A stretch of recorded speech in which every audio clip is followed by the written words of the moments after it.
সংসারে থেকে কি করে বৈরাগ্য পালন করতে হয়। কলিযুগে তো সন্ন্যাস নিষিদ্ধ। কি গো মায়েরা, কলিযুগের মানুষ ওই সংসার ধর্ম ত্যাগ করে সাধু সন্ন্যাসী হয়ে গেলেই কি শুধু ভগবান পেয়ে যাবে? অত সোজা নয়। সংসারে থেকে ভোজে দেখাও। কলিযুগে সংসার ধর্ম বড় ধর্ম। সত্য ত্রেতা দাপরে এরা সংসার করেনি, ভগবানকে ভজন করেছিল। কিন্তু কলিযুগে সংসার করতে হবে মা। সংসারের থেকে তুমি ডাকো, সংসারের বাইরে গিয়ে নয়।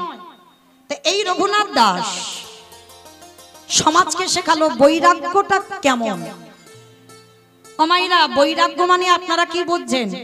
এই আমাদের মতো তিলক সেবা করে এই ঝোলামালা হাতে নিয়ে আর দাদার সঙ্গে তিলক সেবা, গলায় তুলসী নিয়ে সারা দিন রাত শুধু হরি হরি করো, এটাই বৈরাগ্য না।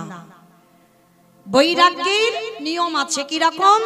যেদিন বাবা তুমি তোমার সমস্ত ইন্দ্রিয়গুলো, দেহের 10 ইন্দ্রিয়, 5টা জ্ঞানেন্দ্রিয়, 5টা কর্মেন্দ্রিয়, এই যে 10 ইন্দ্রিয় তুমি যখন নিজে থেকে সংযমী হবে, নিজে থেকে গুটিয়ে নিতে শিখবে। মানে 10টা ইন্দ্রিয় বাবা কেউ যেন ঊর্ধ্বমুখী না হয়, সব যেন নিম্নমুখী হয়। বিষয়সু অনাসক্তি মানে কোন বিষয়ের প্রতি কোন লোভ লালসা থাকবে না।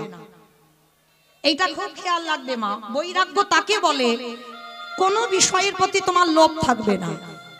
যেমন ধরো এই যে জিহ্বা, অনেকে আছেন, আমি সেবা করেন বলে বলছি না, অনেকে আছেন সারা সপ্তাহ স্বামীরা হয়তো বাইরে থাকে, কাজকর্ম করে, কিন্তু সেই রবিবার এলে একটু মাংসের ঝোল, মাছের ঝোল হলে যেন তবে খাওয়াটা ভালো হয়। আছে না মা? বাস্তবের কথা বলছি। আমি খেতে নিষেধ করিনি, অবশ্যই আহার করবেন। যখন যার কৃপা হবে, তোমার অরুচি যখন হবে ঠিক ছেড়ে যাবে। আমি বললে কি, আর যদি স্বয়ং ভগবান এসে বললে কি হবে? হবে না।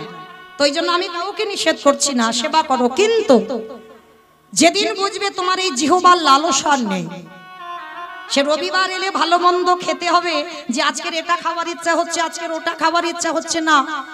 কলির মানুষ অন্নগত প্রাণ, শুধুমাত্র মানে উদরটা বাঁধবে, দেহটা চলবে, অন্ন না দিলে হবে না।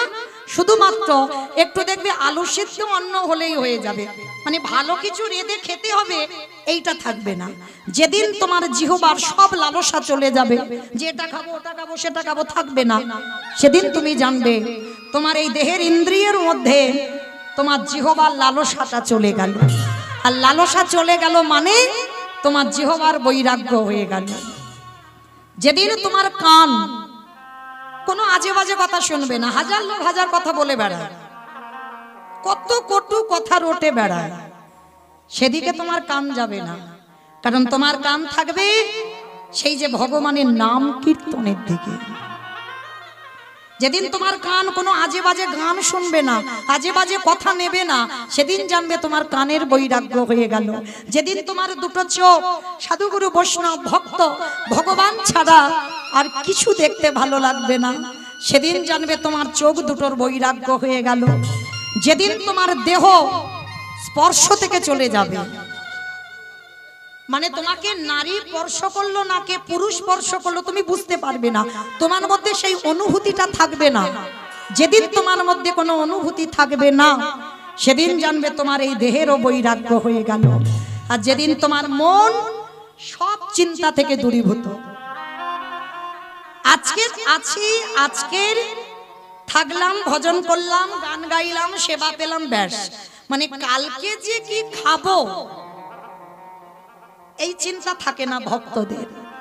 আর যারা ভক্ত হয়েছ, আমার ছেলের ভবিষ্যৎ কি হবে, আমার ছেলের জন্য একটু গুছিয়ে যেতে হবে, এগুলো নয়। আজকের আছো বেঁচে, আজকের চিন্তা আজকের করো, কালকের চিন্তা নয়। ভালো করে ভেবে দেখেন বাবা, অগ্রদ্বীপের মাটিতে গোবিন্দ ঘোষ সামান্য একটু হরিতুকি রেখে দিয়েছিল, কালকের প্রভুকে দেবে, আর তার জন্য তাকে সারা জীবনের মতো নির্বাসনে দিল, গৌর চরণ ছাড়া হলো। তাহলে মায়েরা, যেদিন তোমাদের মনের ভিতরে এই বস্তুগুলো আসবে, সেদিন জানবে সংসারে থেকে আমরা বৈরাগী হয়ে গেছি।